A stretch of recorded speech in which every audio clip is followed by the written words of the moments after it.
आप सभी साधकों को बहुत-बहुत प्रणाम।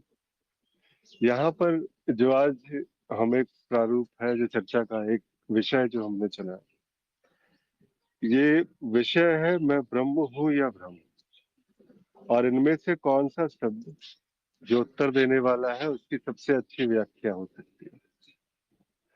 अब ये प्रश्न जो है किसी भी प्रकार का अगर प्रश्न आता है हमारे समक्ष, तो ये प्रश्न जो है कहीं न कहीं हर प्रश्न में किसी प्रकार का एक अज्ञान जो है वो तो छिपा ही रहता है, क्योंकि अज्ञान से ही प्रश्न की उत्पत्ति होती है। और हम जो अपना दृष्टिकोण रखते हैं उसके मूल अज्ञान पर प्रहार करने का एक प्रयास होता है। अब यहाँ पर विडंबना की बात यह है कि प्रश्न जो है वो पूरी तरह से जैसे अब अद्वैत के संदर्भ में अगर पूछे जा रहे हैं या वहां पर जो है कहीं ना कहीं किसी स्तर पर जाकर के स्तरों की मिलावट सी दिखती है और जो प्रश्न थोड़े से गहरे उतर जाते हैं उस होनेपन में उससे जो व्याख्याएं हैं जो विचारधाराएं हैं जिनको पकड़ करके चला गया था, तो वहां पर एक चोट करना थोड़ा मुश्किल हो जाता है। तो आप सभी यहाँ पर मंझे हुए साधक कहा जा सकता है, क्योंकि आपने इन हर एक यात्रा से जब आप गुजरते हैं, एक मोड़ से आप गुजरते हो, तो वहां पर क्या होता है कि ये सारे के सारे प्रश्न कभी ना कभी किसी न किसी स्थिति पर इनका सामना, जो इन प्रश्नों का सामना आपने भी कभी किया और उन प्रश्नों का सामना करके उसके जो मर्म को समझते हुए अपने अपरोक्ष अनुभव और तर्कों द्वारा प्रमाण पाते हुए आप जब आगे बढ़ते हो तब जाकर के एक स्पष्टता आती है।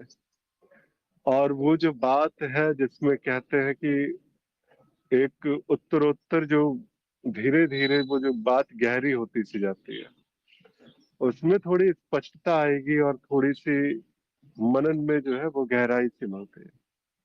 और कभी कभी कुछ कुछ प्रश्न ऐसे होते हैं जो ऐसा फंसा देते हैं जहाँ पर जो कृपा भी कही जा सकती है कि गुरुजनों की कृपा से वहां पर फंसता है साधक, और जब उस प्रश्न का उत्तर जो है वो ढूंढ के निकलता है तो ऐसा लगता है कि वो प्रश्न नहीं, अब वो उत्तर स्वयं हो चुका है और यहाँ से उसके सारे प्रश्न जो है वो समाप्त से हो गए।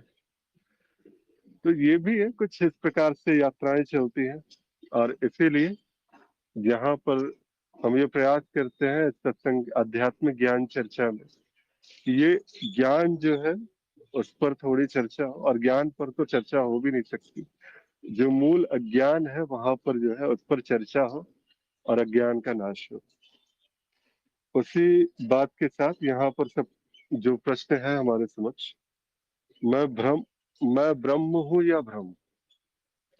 अब ये भी क्या है ना, इस प्रश्न के पीछे का जो एक कारण है, इसकी एक पृष्ठभूमि एक प्रश्न की जो हो सकती है, ये वास्तविकता एक ऐसी सी है कि कहीं से सुन लिया गया है, एक साधक ने सुन लिया कि मैं ब्रह्म हूँ और उसको बिल्कुल स्पष्टता से उसने स्वीकार कर लिया, जैसे एक मान्यता उसके ऊपर डाली गई कभी कि आप वास्तव में आप ये व्यक्ति हो, ये नाम रूप हो जो आप पर माता पिता द्वारा एक आरोपित की गई। उसके बाद फिर अलग अलग प्रकार से आपको जो है उपाधियां मिली, उन उपाधियों ने आपके साथ वो उपाधियां जोड़ सी गई और उन आपको मतलब आपकी होने को जो है व्याख्या दिया।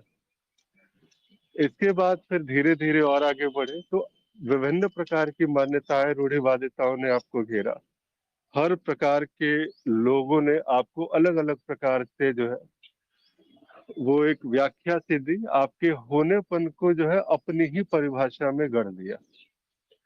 अब वैसे ही जो है एक परिभाषा एक गुरुजनों के मुख से एक सुन ली गई बात कि ब्रह्म हो, एको ब्रह्म द्वितीयो नास्ति, एक ब्रह्म के अलावा दूसरा कोई नहीं। अब जैसे ही ये सुन लिया गया तो उस वक्त ऐसा लगा कि ये जो ब्रह्म की जो परिभाषा है यही तो मेरी व्याख्या है, और मैं इस परिभाषा के साथ मैं इतना जुड़ चुका हूँ कि अब मैं ब्रह्म ही हूँ। और इसको एक मान्यता की तरह, मान्यता की चादर की तरह इसको ओढ़ लिया गया। इसके बाद इसके प्रश्न का जो अगला हिस्सा है कि मैं ब्रह्म हूँ। तो जैसे ही कहा गया ना कि गुरुदेव के वो जो शब्द कान में पड़े कि अज्ञान के कांटे से ज्ञान के कांटे से उस अज्ञान के कांटे को तो निकाला गया, लेकिन वो ज्ञान का कांटा अभी छूटा नहीं। तो यानी इसको भी छोड़ देना है, तो बचता क्या है? जब मैं ब्रह्म भी नहीं, कुछ भी नहीं, तो मैं ब्रह्म हूँ फिर तो किसी भी प्रकार से। तो ऐसे ऐसे भी साधक होते हैं, और इस प्रकार के प्रश्न मेरे समक्ष भी आए थे कभी। एक साधक के भी थे, प्रश्न थे। तो मुझे लगा कि यहाँ पर उसकी चर्चा करना जो है वो आवश्यक होगा। अलग अलग दृष्टिकोण जब यहाँ पर आए, तो बहुत स्पष्टता से इस प्रश्न के जो मूल अज्ञान का जो स्रोत है, वहां पर एक प्रहार किया जा सकता है। तो यहाँ पर चर्चा की शुरुआत करते हैं। प्रणाम अजय जी, आप बोल सकते हैं प्रभु प्रणाम। अभी। प्रणाम आदि सभी, प्रणाम सभी को। जी, तो प्रश्न आपके जी समक्ष है। जी जी जी। हाँ, ब्रह्म सत्य है या मिथ्या है? ब्रह्म है। नहीं नहीं, ये हाँ, है प्रश्न। आप प्रश्न पढ़ लीजिएगा, प्रश्न यहाँ पे डाला हुआ है। मैं आज की ब्रह्म चर्चा हूँ से। या भ्रम? हाँ, वही तो। और इनमें से जी, कौन सा शब्द आपकी अच्छी व्याख्या है, सबसे करीब की व्याख्या? ये चीज है। सबसे करीब की व्याख्या तो ब्रह्म की ही है, क्योंकि जो भ्रामक की स्थितियां या जिसे भी भ्रम बताया गया है अभी तक, वो जैसे ज्ञान मार्ग में ही बोला जाता है कि ब्रह्म सत्य है, जगत मिथ्या है। अब भ्रम वाली स्थिति उत्पन्न ही वहां पे होती है जहां पे जीव होता है। अगर जीव है तो ब्रह्म भ्रम ही रहेगा हमेशा। और जीव के स्तर पे और ब्रह्म के स्तर पे अगर देखा जाएगा या बोला जाएगा, तो उसको तो हालांकि इस बात से भी फर्क नहीं पड़ता कि उसे भ्रम वो भ्रम है या नहीं है। वो तो इन मतलब इस प्रकार के किसी भी मतलब दायरे से बाहर ही निकल चुका है। हाँ, लेकिन वो होता है कि एक जीव की भी अपनी एक यात्रा है, अपना एक प्रगति है। धीरे धीरे और जीव ही जाके ब्रह्म भी मतलब जीव को ही ये बोध होगा या ये ज्ञान होगा अंततः कि वही ब्रह्म है। तो उस स्थिति में वही नकारात्मक ज्ञान के माध्यम से या नीति नीति से वो समवेय एक समय में उसको धीरे धीरे धीरे धीरे ये बोध उतरना शुरू हो जाएगा कि वही ब्रह्म है। और अंत में वो अकेला ही एक प्रकार, मतलब ये सांकेतिक रूप से बोला जा रहा है कि अंत में वो अकेला ही बचेगा, और वो जब अपने स्वरूप को देखेगा तो वो ब्रह्म ही होगा, वहां पे उसके अलावा और कुछ होगा नहीं। तो मुख्य रूप से यहाँ पे ज्यादा फोकस ये है कि अगर हम जीव के धरा जीव के एस्पेक्ट से देख रहे हैं तो ब्रह्म जो है भ्रम ही है। लेकिन जीव ही एक समय में विकास करके ब्रह्म अपनी स्वयं की स्थिति को या अपने स्वभाव को या अपने स्वरूप में स्थित हो जाएगा। वहां पे फिर सभी प्रकार के भ्रम भी गिर जाएंगे, और ये भ्रम है या सत्य है, ये वाला बोध भी है या ये वाली चर्चा भी वहां पे समाप्त हो चुकी होगी। मेरा दृष्टिकोण इस पे ऐसा है। बहुत सुंदर अजय जी। तो ऐसे में बस आपसे एक सीधा सा प्रश्न है, आप ब्रह्म हो या भ्रम? बताइए। प्रभु, आप लोग के बीच में रहता हूँ तो एकदम ब्रह्म ही हूँ। हाँ, काम वाम करने आते हैं, मतलब माया में जाते हैं, काम करते हैं, तो एक अ, जो जैसे नानक ने कहा है कि एक सुरती टाइप की लगी हुई है, मतलब एक स्मरण टाइप का बना हुआ है, जिसको मतलब ज्ञान मार्ग में साक्षी भाव बोला गया है। बस वह एक जीव के स्तर पे यही अधिकतम है जो जहां पहुंचा जा सकता है, या जो मिलता है या हम प्राप्त करते हैं, मुझे तो ये भी नहीं पता। लेकिन यही मैक्सिमम है और ये वास्तव में विकास की प्रक्रिया का भाग ही है कि धीरे-धीरे हमें वही इस स्थिति में दिखना शुरू हो जाता है कि हम जीव नहीं हैं, ब्रह्म ही हैं और हमारी अपनी दृष्टि ही सारी मान्यताओं को देख-देख के गिराती रहती है। तो इस समय जब मैं बात कर रहा हूँ, तो इस समय तो कोई बोध है नहीं, तो इस समय तो मैं पक्का ब्रह्म हूँ। चलिए। बहुत सुंदर अजय जी। वही है, नानक नाम जहाज है चढ़े सो तेरे पार। एक बार जो यहाँ जो चढ़ गया इस बात पर, उस गुरु की बात पर, जो उसने चढ़ करके वो आगे बढ़ा, यात्राएं उसने की, और उसके बाद फिर जो चढ़ गया वही वास्तव में वो हो गया। चलिए थोड़ा सा हम लोग आगे बढ़ते हैं, चर्चा को आगे बढ़ाते हैं।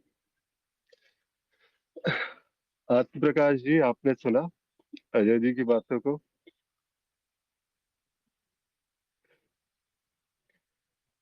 जी अभी भैया। बोलने की स्थिति में? जी सभी को प्रणाम। जी, जी प्रणाम। आपने अजय जी को भी सुना और इस प्रश्न को भी देखा आपने? जी जी। क्या लगता है, क्या लगता है, आप ब्रह्म हो या ब्रह्म? ये बता दो। मैं तो ब्रह्म ही हूँ। यह लेकिन अगर यह ब्रह्म की मान्यता है, जब तक जो है कि मान्यता रहेगी तब तक वो भ्रम की स्थिति रहेगी कि हम ब्रह्म हैं, एको हम द्वितीयो नास्ति, या जो भी वेद वाक्य हैं चारों, अहम ब्रह्मास्मि। जब तक यह कोरा ज्ञान है तब तक तो भ्रम की स्थिति रहेगी। अब जब अपने अस्तित्व में उतरने लगेगा या जब हमें ज्ञान हो जाएगा, हमें स्वयं की स्थिति पता चलेगी कि हम ही स्वयं जो हैं सो हैं, ब्रह्म है, साक्षी है, दृष्टा है, जो भी है हम ही हैं। जब यह स्पष्ट हो जाता है तब तो ब्रह्म की स्थिति नहीं बोलेंगे, ब्रह्म ही है। हाँ, उत्तर जीविता में जब हम जाते हैं तो उस समय हम भले ही भूलते तो नहीं है, हम तो ब्रह्म की स्थिति हमेशा ही है, लेकिन उस समय जो है व्यवहारिकता में भले ही हम जो है ये लगे कि हमें स्मरण नहीं है या ज्ञान नहीं है, क्योंकि ब्रह्म की स्थिति तो हमेशा ही है, तो उस समय भले ही लगे, लेकिन यह है कि ब्रह्म की स्थिति तो हमेशा ही है, भ्रम नहीं होता है। और हम लोग जो प्रतिदिन चर्चा कर रहे हैं, इससे तो धीरे धीरे और स्पष्टता आती जा रही है कि यह कोई भ्रम नहीं है, भ्रामक स्थिति नहीं है। हम लोग जो है ब्रह्म ही हैं। और उस पे जो भी विचार या जो अभी स्मृति में जो एक पर्दा सा छाया हुआ था कि हम ही ब्रह्म हैं, हम ही हैं, या ब्रह्म में तो बड़ी शक्ति होती है, बड़ी ताकत होती है, ब्रह्म सब कुछ कर सकता है, सब कुछ देख सकता है, तो यह स्थिति अब अपने आप स्पष्ट हो रही है कि हम ही ब्रह्म हैं। जी भैया। जी आत्म प्रकाश जी, तो ऐसे में आप भी ब्रह्म, यहाँ पर बैठे हुए अजय जी भी ब्रह्म, तो दो दो ब्रह्म कैसे हो गए प्रभु? नहीं, सभी ब्रह्म हैं, ब्रह्म की प्रतीति है, ब्रह्म अलग नहीं है। हम जो है यही हमारा जो है चित्त वृत्ति के कारण या जो है नाद के कारण यह अलगाव प्रतीत होता है, विभाजन वृत्ति के कारण। एक्चुअल में तो हम ही हैं, केवल अनुभव करता ही है, केवल साक्षी ही है, लेकिन जो है भेद वृत्ति के कारण ये अलग अलग दिखते हैं, जबकि अलग अलग है नहीं, सभी एक ही हैं। और अनुभव और अनुभवकर्ता जो बोलते हैं अस्तित्व, तो अनुभव और अनुभवकर्ता भी दो नहीं है, वह भी दोनों एक ही है, केवल अलगाव के कारण जो है ये प्रतीति होती है। या ऐसा भी बोल सकते हैं कि ब्रह्मन अपना ही विराट रूप धारण किए हुए है सब में। जी भैया। जी जी, बहुत सुंदर, बहुत अच्छे तरीके से आपने कहा, अपने बात को रखा यहाँ पे। अब यहाँ पर थोड़ा सा आगे धन्यवाद भैया। बढ़ते हैं। जी बिल्कुल। जी थोड़ा आगे बढ़ते हैं। अन्य साधक यहाँ पर और भी कई सारे साधक हैं। कोई भी अपना मत इस विषय पे अगर रखना चाहे तो बताएं प्रभु। और वैसे सत्याकाश जी आपने तो दोनों को ही नकारा था, अगर समय हो तो बताइए। चलिए लगता है कि व्यस्त हैं प्रभु अभी। अनंता जी आपने शायद कुछ पूछा था इस पर, बादल और सूर्य वाली बात। जी प्रणाम। जी प्रणाम।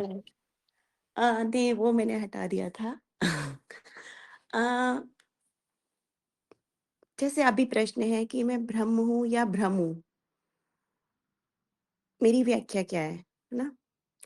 तो जब मैंने ज्ञान मार्ग में शुरू किया था तो मुझे ऐसा लगता था कि एक कोरा कागज है और जो भी उस पर लिखा जा रहा है वो सब अज्ञान है। जो कलम है जो जो भी लिखेगी वो सिर्फ अज्ञान या धारणा मान्यता वो ही वहां पर छपती है, वही लिख रही है वो। तो ज्ञान क्या है? उस सबको मिटा देना। तो जब वो उसको मिटाते जाते, जो भी लिखा है वो मिटाते जाते हैं, तो वास्तव में जो कोरा कागज है, जो है शून्यता, वो कागज, वो ही मेरी असली व्याख्या है। लेकिन जैसे ही मैं लिख दूंगी उस कागज पे कि मैं ब्रह्म हूं, तो वहां पर वो लिखते ही वो भी एक मान्यता धारणा बन जाएगी। अब उसको मिटा दिया, फिर मिटा दिया, जब कुछ भी नहीं है, जब मैं कुछ भी नहीं कह सकती कि मैं क्या हूं वास्तव में, तब वहीं पर ही वो कागज है। मतलब जैसे अभी आ, कौन ने बोला, विजय जी ने, शायद विजय जी ने बोला कि यदि मैं कहती हूँ कि मैं ब्रह्म हूं तो ये भी एक भ्रम ही हो जाएगा। मैं कुछ भी बोलूंगी वो वहां पर फिर क्रिएट हो जाएगा। तो वास्तव में ऐसे मैं कह ही नहीं सकती कि मैं ये हूं, लेकिन मैं हूं, इसको मैं नकार नहीं सकती। ये मैंने जाना है बस। जी।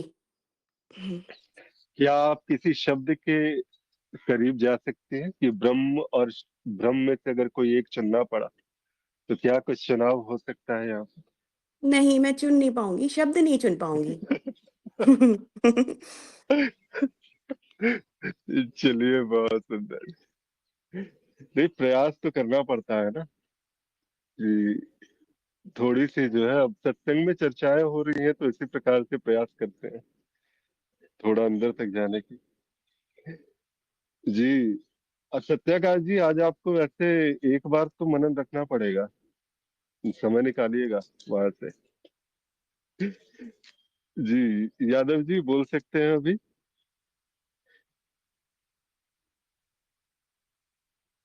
ओमकांत जी।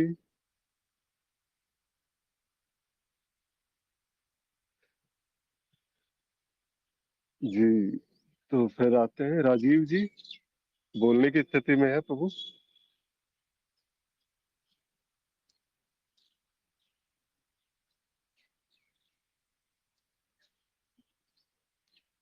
चलिए ठीक है तो फिर देखिए अभी तक जो है ना यहाँ पर जो बातें निकल करके आ रही है, मैं ब्रह्म हूँ या भ्रम हूँ।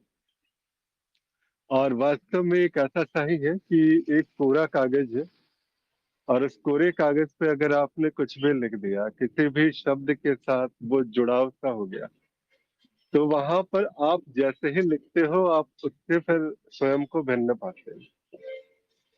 क्योंकि कोई परिभाषाएं आपको परिभाषित नहीं कर सकती, कोई शब्द आपको बांध नहीं सकते, कोई धारणाएं आप पर जो है वो पूरी तरह से आपकी व्याख्या नहीं हो सकती। भ्रम भी अगर एक परिभाषा है, उसको पकड़ा गया तो वो भी आप नहीं हो सकते। ब्रह्म की भी अगर परिभाषा के साथ में जोड़ा गया तो वहां भी आप नहीं है किसी भी प्रकार से। और ये जो ऐसी सी बात है ना कि व्याख्याओं से अलग उतरना बहुत आवश्यक है। तो हमने परिभाषाओं को तो पढ़ लिया और इसमें जो प्रश्न में जो व्याप्त ज्ञान है कुछ इसी प्रकार से ऐसा दिख पड़ता था। लेकिन एक जो चीज है कि अगर चुनाव करना ही पड़ा तो फिर इस प्रकार से जोड़ा जा सकता है।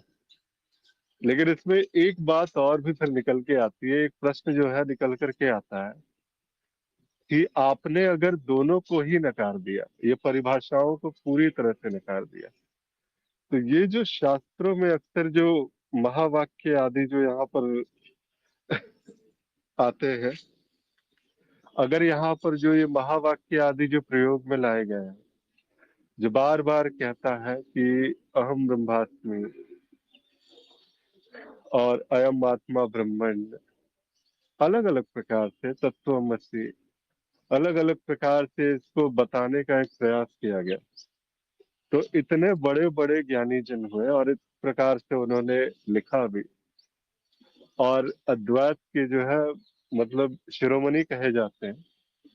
अब वहां पर उन्होंने जो है एक ब्रह्म के साथ, एक शब्द के साथ जुड़ना, स्वयं को मतलब ऐसा लगा कि वो जुड़ना जो है वो सही, उनके लिए व्याख्या के रूप में जुड़ना सही होगा। अगर वो जुड़ते नहीं तो इस प्रकार के शब्द आज भी हम साधकों की प्रेरणा का स्रोत नहीं बनते। तो क्या ऐसा नहीं है कि ये जो फिर हम कह देते हैं कि हम इन शब्दों से, इन परिभाषाओं से स्वयं को व्याख्या नहीं कर सकते, तो फिर इन्होंने जो व्याख्या की, क्या ये उस स्थिति तक नहीं पहुंच पाए थे? ये एक प्रश्न चिन्ह सा फिर खड़ा हो जाता है। जिसने भी कहा कि मैं ब्रह्म हूँ या फिर इस प्रकार से कहा गया, तो क्या ऐसा नहीं लगता है कि फिर अगर मैं परिभाषाओं में नहीं बंधा, मैं किसी धारणाओं में नहीं बंधा, मैं उस पूरे कागज की तरह हूँ जिस पर अगर कुछ भी लिख दिया गया तो मैं वो नहीं रह जाऊंगा। तो उसी कोरे कागज पर कभी लिखा गया था अहम ब्रह्मास्मि, उसी कोरे कागज पर जो है कभी लिखा गया था अयम आत्मा ब्रह्म। तो जब इस प्रकार से लिखा गया तो फिर ऐसा कैसे कि फिर वो जो है एक तरफ तो एक जो है वो कोरा कागज और एक तरफ वो भरे हुए लगातार इतने सारे श्लोक। जी अगर, हाँ अनंता जी, आप ही ने तो शायद था कोरा कागज वाली बात। हम्म दरअसल ये प्रश्न बहुत पहले भी आया था और मैंने पूछा भी था। मैंने पूछा था कि जब मैं जान गई कि मैं चित्त हूँ, तो चित्त ये कह क्यों रहा है कि मैं ब्रह्म हूँ? और जो ब्रह्म है वो कहेगा क्योंकि मैं ब्रह्म हूँ? अब आप इसका उत्तर दीजिए पहले। जी जी, क्या था प्रश्न, था फिर से पूछिएगा एक बार। देखिए, जैसे हम कह रहे हैं भ्रम और भ्रम, तो हम इसको चित्त मतलब जैसे आपने कहा कि वो जान गए, कोरा कागज है, वो जान गए, लेकिन फिर भी उन्होंने व्याख्या की, फिर भी उन्होंने कहा, ठीक है? तो जब वो कह रहे हैं, तो वो ये कौन कह रहा है? अब उन्हें कहना पड़ रहा है, तो वो लेखनी चलानी पड़ रही है। वास्तव में तो जब हम जानते हैं, तो वहाँ पर व्याख्या तो हम कर ही नहीं पाते, तो हम अज्ञेय या मौन ही कहते हैं कि भई नहीं कह सकते, क्योंकि कहते ही फिर वो लिमिटेड हो जाएगा, है ना? फिर सीमित हो जाएगा। तो चित्त यही प्रश्न था कि जो ये उद्घोष किया गया, ये किसने किया और क्यों किया? यही शायद आप कह रहे हैं कि ये बिल्कुल। उद्घोष कौन कर रहा है? चित्त क्यों कह रहा है कि मैं ब्रह्म हूँ? जब वो अपनी उसको जान जाता है कि मैं ये नहीं हूँ, देन वो कह रहा है अब कागज पे ही लिख रहा है कि मैं कागज हूँ। मतलब लेखनी कागज पे लिख रही है कि मैं कागज हूँ, जबकि जब वो नहीं लिखेगी तो वो कागज ही है। इतना ही मेरे को बस इतना ही पता।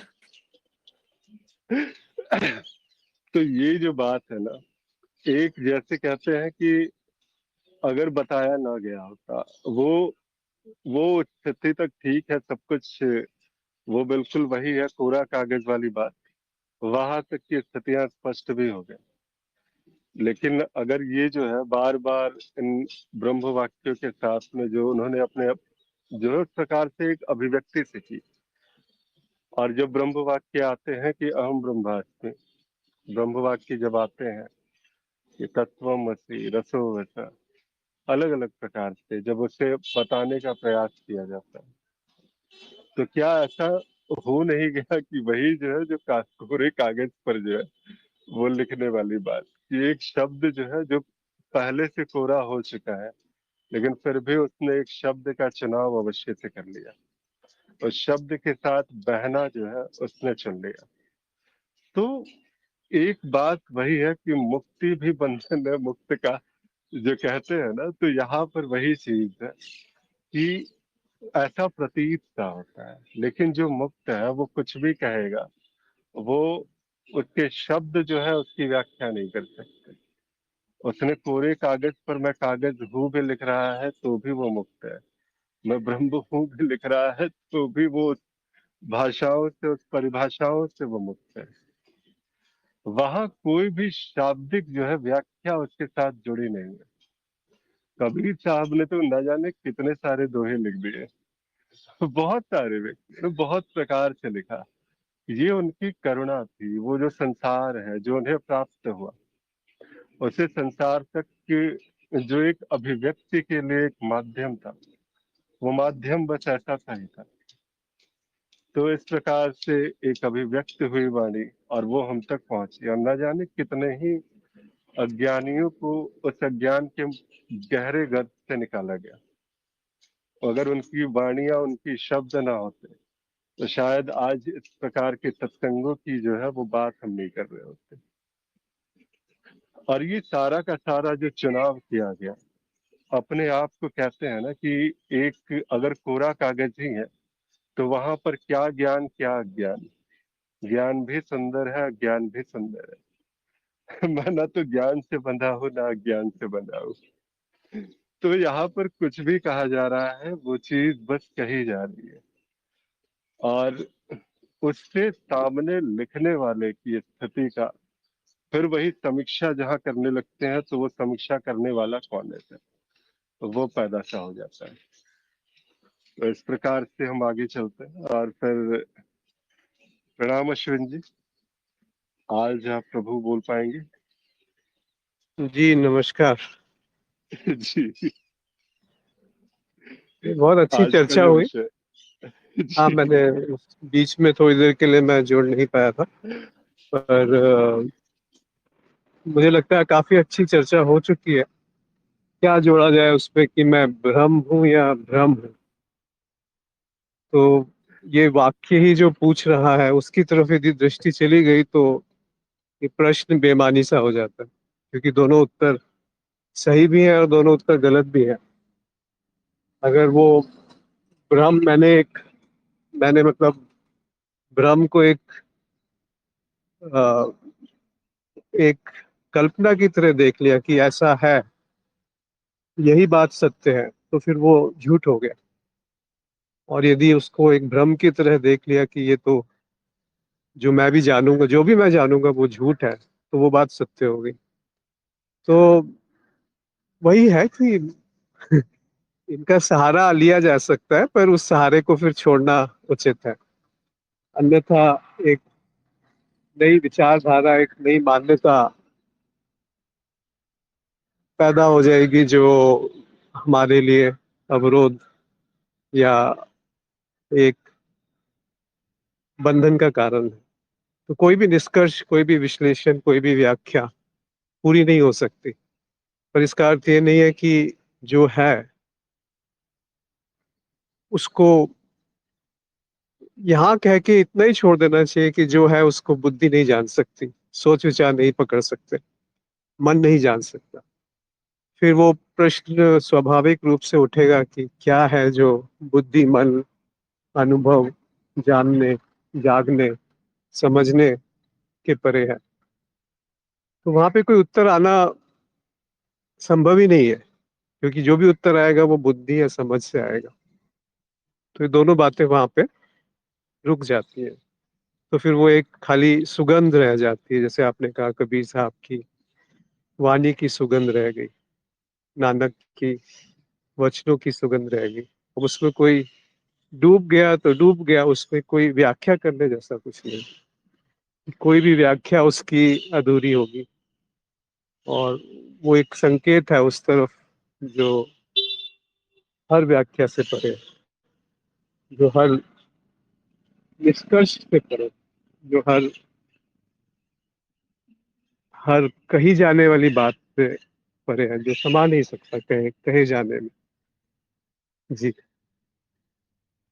जी अश्विन जी, बहुत सुंदर कहा आपने। वैसे एक बात जो है, आप आध्यात्मिक यात्रा तो काफी प्रेरणादायी रही है, लेकिन इस पे एक प्रश्न सा था कि आपकी अब तक की जो आध्यात्मिक यात्राएं जो भी आपने की, आपने जो कुछ भी जाना अब तक, सबसे बड़ा आश्चर्य आपके लिए क्या है? अगर आप इस प्रश्न के अगर उत्तर को ढूंढना चाहें तो।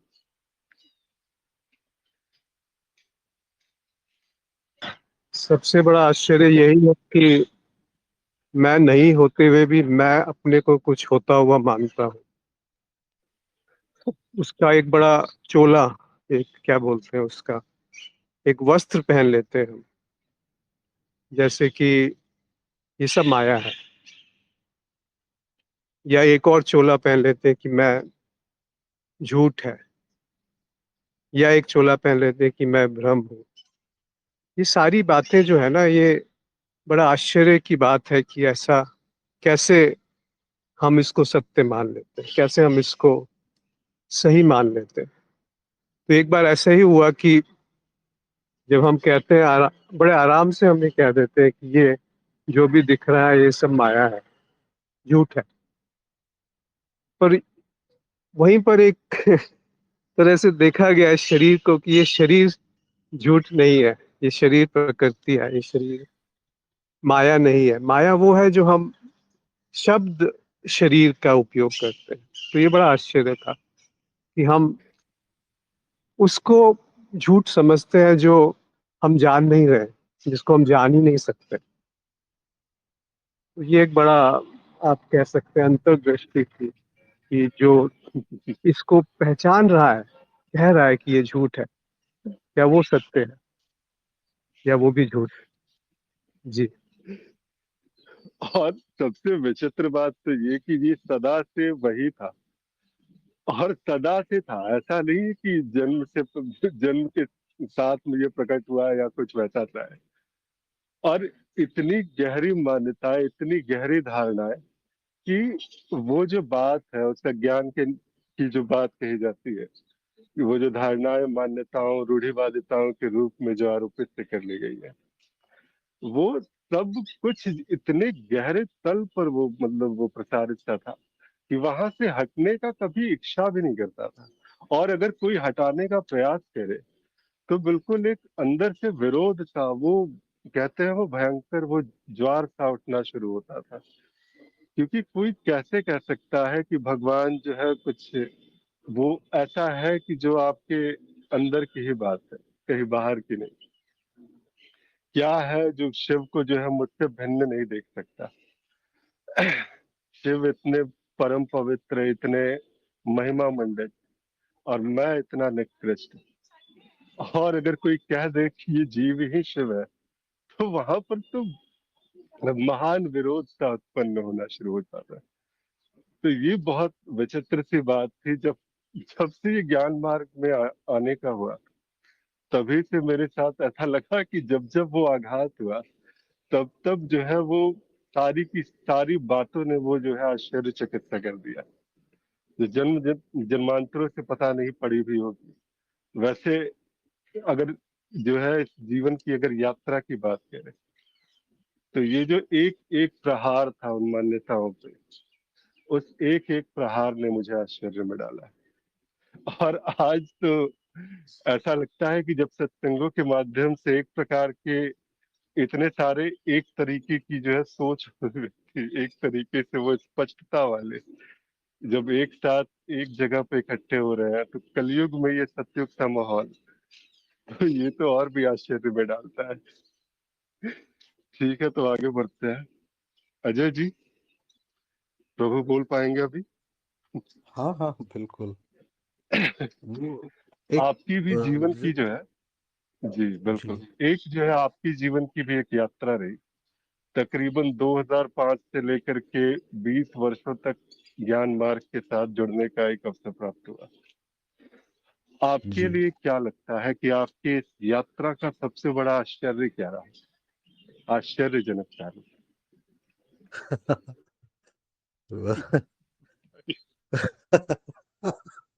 वह एक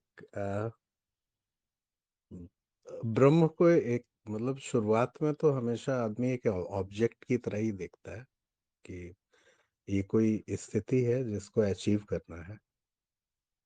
और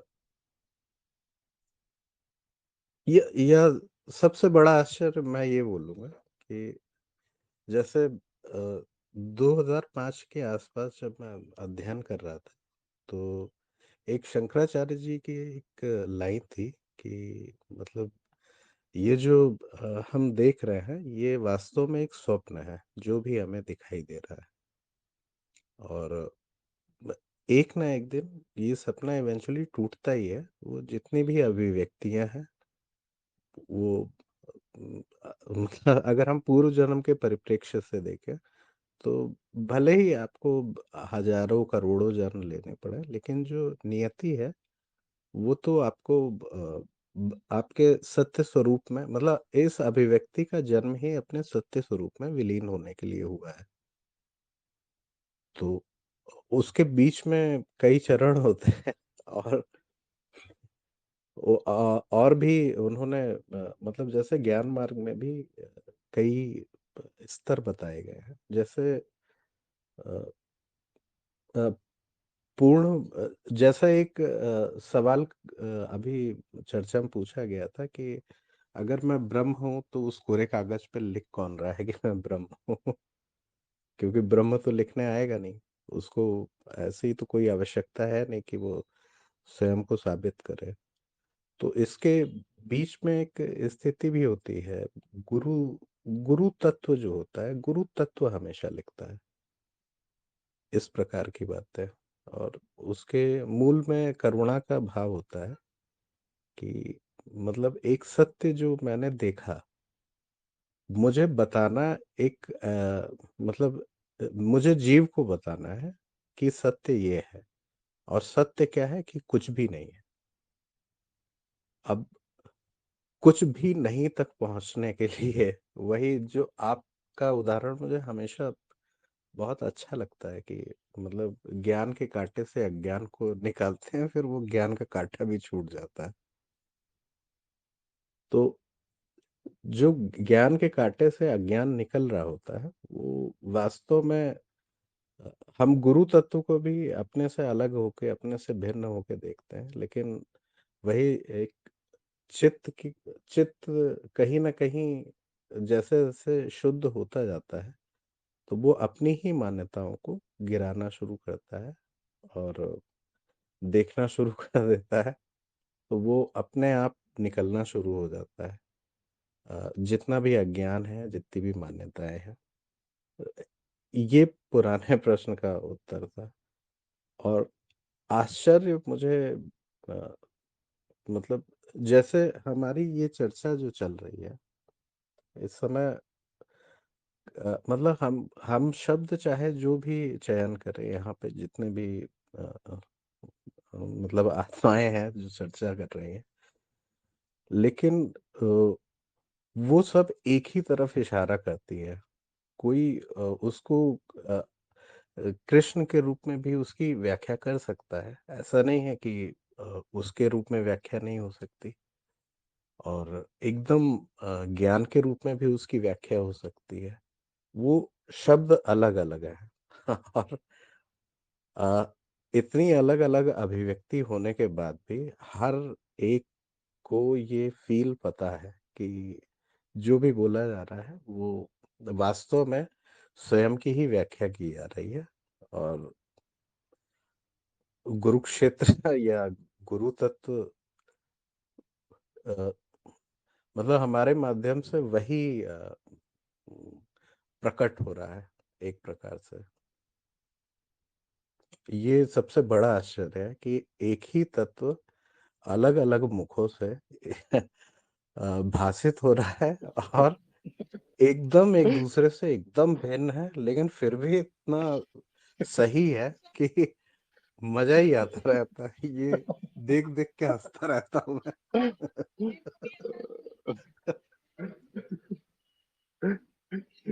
कहीं राधा राधा की वाणी है, कहीं कृष्ण कृष्ण का नाम है।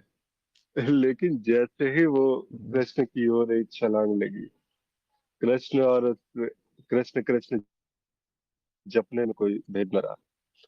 जैसे ही उस शिव की ओर एक कदम बढ़ाया गया, और शिव में और जीव में कोई भेद न रहा। जैसे ही अज्ञान के हाँ कांटे को जैसे निकाला गया वैसे ही हो गया, कुछ ऐसा सा ही शायद। हाँ, शिव का मतलब एक अर्थ ये भी है जो है नहीं। तो जो है नहीं हम उसी की पूजा करते रहते हैं और एक दिन इवेंचुअली हम नहीं हो जाते हैं, वही ब्रह्म हो जाता है। और फिर गुरु तत्व में स्थापित होके हम उसको अलग अलग तरीके से बोलते रहते हैं कि मैं ब्रह्म हूँ, तुम ब्रह्म हो, ये ब्रह्म है। इस प्रकार के ब्रह्म वाक्य वही से निकलते हैं फिर जब ये जान जाते हैं। चलिए, आपके आश्चर्य ने हमें भी आश्चर्यचकित किया प्रभु। चलिए तो थोड़ा सा आगे बढ़ते हैं। आत्म प्रकाश जी बोल पाइएगा प्रभु अभी आप? जी भैया, सबसे बड़ा आपकी आश्चर्य। जीवन की जी आपकी जीवन की इतनी लंबी यात्रा रही, तकरीबन 34-35 वर्षों तक आपने इस सत्य की खोज की और उस वास्तविक जो है वो अध्यात्म के गहरे तल पर आप गए। इतनी लंबी यात्रा जब होती है तो कई सारे जो है आश्चर्यजनक पहलू आते हैं। आपके लिए आज तक की, अब तक की यात्रा, बिल्कुल आज की जो है स्थिति, वहां की स्थिति पर आप खड़े होकर अपनी जीवन की ओर अगर दृष्टि डालें तो क्या लगता है सबसे बड़ा आश्चर्य क्या दिखेगा? भैया हमको सबसे बड़ा आश्चर्य जो है, दो वाक्य में बोले तो ऐसा है कि इसके पहले जो है हमें भक्ति मार्ग का भी अनुभव था, योग मार्ग में ध्यान का भी बहुत अच्छा अनुभव था। लेकिन जब हम त्रिज्ञान लिए तो हमें ज्ञान हुआ कि मैं ही सब हूँ। पहले तो सुनता था और कई सत्संगों में पहले भी ये बोला जाता था कि आप ही सब हैं, आप ही सब हैं, लेकिन स्पष्ट नहीं हुआ था कि मैं ही ब्रह्मन हूँ, मैं ही आत्मन हूँ। ये स्पष्टता जब आ गई तब ये जो है कि जो मैं, मेरी मान्यताएं थी कि मैं शरीर हूँ, मैं ये हूँ, मैं वो हूँ, और ये दुनिया भर के जो भी अनुभव हैं उनको मैं जो मान के रखा था मैं और मेरा, उसका भ्रम गिर गया। और सबसे बड़ा आश्चर्य है कि मैं ही सब हूँ। ये जो जब स्पष्ट हो रहा है अभी, ऐसा नहीं मैं बोलूँगा कि पूर्णतः स्पष्ट हो गया है, लेकिन स्पष्ट हो रहा है तो यही सबसे बड़ा आश्चर्य लग रहा है कि मैं जो है कहाँ भटक रहा था इतने सालों तक, 34-35 सालों से, जबकि मैं कहाँ ढूंढ रहा था और मैं ही वह हूँ जिसको मैं ढूंढ रहा था। यही सबसे बड़ा आश्चर्य है भैया जी। कहते हैं ना कि ज्ञान मार्ग अंतिम मार्ग है, और जी यहाँ तक जब अंतिम कहा गया है तो कहीं ना कहीं मोड़ों से आप गुजर करके ही आएंगे वहां तक। बहुत कृपा, मतलब जो है जिन पर बहुत अति कृपा तत्व की हो, वही शायद ऐसा है कि बिल्कुल शुरुआत ही वहां ज्ञान से हो। लेकिन गुरुदेव ने भी अगर कहा है तो बहुत स्पष्टता से उनका जो है विचार रहा होगा इसको लेके। जी अनंता जी, इस बात पर आप कुछ कहना चाहेंगी? आपके जीवन का सबसे बड़ा आश्चर्य जी। आध्यात्मिक यात्रा का। अ, जैसे इतनी लंबी यात्रा है नहीं अभी, तो अभी तक मुझे इतना ही पता चला है कि जब हम कहते हैं कि ब्रह्म जिसको व्याख्या नहीं की जा सकती, जो है नहीं, और फिर इतने सारे उपनिषद, इतने सारी चीज़ें, इतना सब लिखा हुआ है, तो लिख क्यों रहे हैं इतना सारा जब वो है नहीं? मतलब जैसे अभी आपने कहा करुणावश, तो हाँ, आज उसका उत्तर मिला। लेकिन मैं हमेशा यही सोचती थी, जब अनिर्वचनीय है, व्याख्या ही नहीं कर सकते तो व्याख्या कर, इतनी व्याख्या की गई है, जो है ही नहीं वो सब जगह है, मतलब नहीं होते हुए भी है, सब जगह है।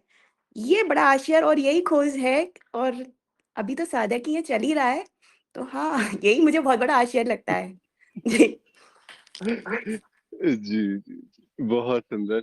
बात वही है कि ये जो है ना, ये प्रश्न सबके मन में, लगभग जितने भी साधक हैं, जो भी मार्ग पर आगे चले हैं, वहां पर ये प्रश्न तो उठता ही उठता था कि कैसे आखिर एक शब्द के साथ ना जोड़ा जाए। और यहाँ अगर शब्द जो है वो कोरे कागज वाली बात है तो इतनी सारी व्याख्याएं आखिर क्यों है?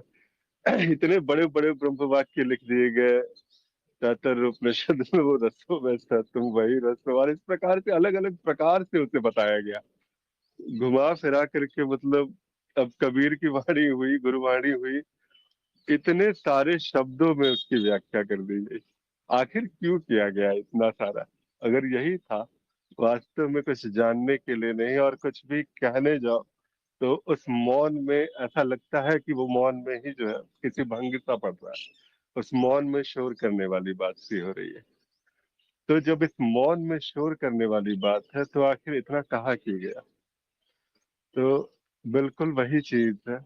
मुझे तो बस इतना ही स्पष्टता लगता है कि वो जो करुणा की बात है, कि वो जो अश्विन जी ने भी कहा अभी बहुत स्पष्ट रूप से, कि वो जो बात है कि अगर वो ना कहा गया होता तो हम जो कहते हैं ना कि हम वो हो गए, ये शायद कहने की स्थिति में भी जो है नहीं रहते।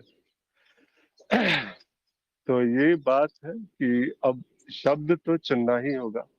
अगर शब्द ना चुना गया तो फिर शायद वो जो बात है, वो जो स्वाद जो आप तक पहुंचा है, वो स्वाद जो कईयों को आनंदित कर सकता है, कईयों को उसके मूल स्वभाव में स्थित कर सकता है, वो वहां पर थोड़ी स्पष्टता नहीं आ पाती।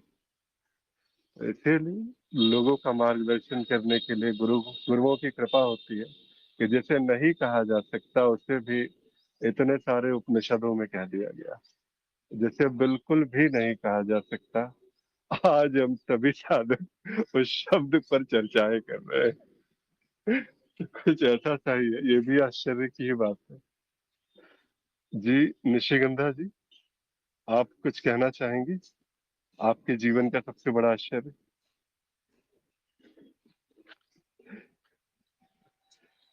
जी, लगता है अभी व्यस्त जी हैं। जी जी, कहिए। जी, आश्चर्य तो बहुत सारे हैं। क्योंकि परिवर्तन तो इतना आ जाता है कि रुचियां बदल जाती हैं, देखने का ढंग बदल जाता है, जीवन का दृष्टिकोण ही बदल जाता है। जो एक देखने की दिशा माया की तरफ थी, वो बिल्कुल उल्टी हो जाती है। बहुत सारे परिवर्तन घटित होते हैं और मैंने बहुत सारा परिवर्तन खुद में ही देखा है। तो आश्चर्य की तो बहुत सारी बातें हैं और अभी जैसे चर्चा हो रही थी, तो उसके लिए एक अम, भट्ट उनका नाम नहीं याद आ रहा है। सुरेश भट्ट की एक कविता है मराठी में, उसको मैं हिंदी में बाद में बता दूंगी। पहले 2 ही लाइन है। रंगूनी रंगात साऱ्या, रंग माझा वेगळा। मतलब इतने सारे रंग है, उन सारे रंगों में मैं रंगा हुआ हूँ, लेकिन फिर भी मेरा रंग तो कुछ अलग ही है। रंगूनी रंगात साऱ्या, रंग माझा वेगळा, गुंतूनी गुंत्यात साऱ्या, तरीही पाया वेगळा। मतलब ये जो धागे बंधे हुए हैं एक दूसरे से, इन सब में होकर भी मैं सबसे अलिप्त हूँ। और बहुत बोलने वाले ये शब्द है, जो ये शब्दों से परे है, उसको शब्दों से ही बयां किया जा सकता है। क्योंकि जो जीवन है, वो तो सारा विविधता है, बहुत सारे रंग है, बहुत सारे ढंग है, जितने चित्त है उतनी विविधताएं हैं। और अभी जैसे बता रहे हैं सब, तो ये जो उपनिषद है, ये अलग-अलग कालों में अलग-अलग ऋषियों ने उनके जो अनुभूतियां है, उनको शब्दबद्ध करके रखा है। क्योंकि कितने सारे जीव है, जितने जीव उतना प्रकार का अज्ञान है। तो पता नहीं किसके लिए कौन सा शब्द उपयोगिता में आ जाए और गुरु क्षेत्र वहां पे अम, कार्यशील हो जाए, विद्यमान हो जाए, और किसका अज्ञान किस प्रकार से हट जाए, बता नहीं सकते। तो हर एक गुरु ने अपनी अपनी अनुभूतियां अपने शब्दों में बयां करी है और वो ठीक ही है। जिस भी रास्ते से मिल जाए तो मंजिल पा लेना, लक्ष्य को पा लेना, ये ज़्यादा महत्वपूर्ण है। किस रास्ते से हम चलते हैं, ये तो कोई मायने नहीं रखता। तो बहुत बढ़िया है। और जब देखते हैं मतलब कितने ग्रंथ हैं आप देखिए, मनुस्मृति है, गीता है, उपनिषद है, भागवत है, बहुत सारे पुराण हैं, फिर ब्रह्मसूत्र है, योग वासिष्ठ है। हर एक गुरु ने अपने-अपने शिष्य को इतना सारा ज्ञान देके रखा है। और जब देखते हैं ना मतलब ये तो बस ये जो हमारी संस्कृति है, ये जो धरोहर है, बस इसके लिए केवल एक धन्यता का धन्य धन्य है भई बस, इतना ही भाव आ जाता है। और ये जो एक थैंकफुलनेस या फिर एक ग्रेटफुलनेस की जो भावना होती है, तो उससे ये जो धागे जुड़े हुए होते हैं, बस अब ये हालाँकि ये तो अनदेखे और गुरु क्षेत्र के प्रति है, लेकिन जिस माया में हम बंधे हुए से लग रहे हैं, उस हर एक चीज़ के लिए जब ये भाव आ जाता है ना, तो ये बंधन होकर भी ना हुआ सा हम महसूस कर सकते हैं। तो अलग-अलग तरीके हैं। है तो भ्रम, लेकिन भ्रम में भी ब्रह्म है। और ये जो भ्रम है वो ब्रह्म के अंदर होते हुए भी वो ब्रह्म है। शब्दों का खेल है, लेकिन मज़ा है। जी, जी। जी, धन्यवाद। यही सत्संग का आनंद है और यही सत्संगों का वो रस है, जो आप लोग जब साथ आते हैं तो फिर ये रस, ये सारा का सारा ये जो प्रवाह है, ये औरों तक भी पहुंचे। और अगर एक भी साधक इस प्रकार से उसे अपने स्वयं को ढूंढने की प्रेरणा मिल जाती है हमारे सत्संगों के माध्यम से, तो ये बहुत बड़ा एक, और ये कार्य भी जो किया जा रहा है वही बात है, चाहे वो कोरा कागज ही क्यों ना हो, लेकिन जबरदस्ती अगर इसमें कुछ लिखने का प्रयास किया जा रहा है, तो ये भी बस एक ही कारण है कि एक भी साधक जिसने अगर हिम्मत जुटा ली हम सभी की बातों को ही सुन करके, कि अपने भीतर ही झांकना है और सत्य को अगर ढूंढना है तो स्वयं के भीतर उतरना है। अगर शिव को पाना है तो शिव ही हो जाना है, कृष्ण को पाना है तो कृष्ण, और ऐसा कुछ ऐसे पा लेना है कि कृष्ण और उसमें किसी प्रकार का कोई भेद न रह जाए। तो अगर एक भी जीव अगर इस ओर मुड़ सका तो हमारा ये सत्संग बहुत हद तक सार्थक हो पाएगा। बहुत बहुत धन्यवाद। और अगर किसी साधक को कोई भी अपना मनन, कोई भाव यहाँ व्यक्त करना हो तो वो बता सकते हैं।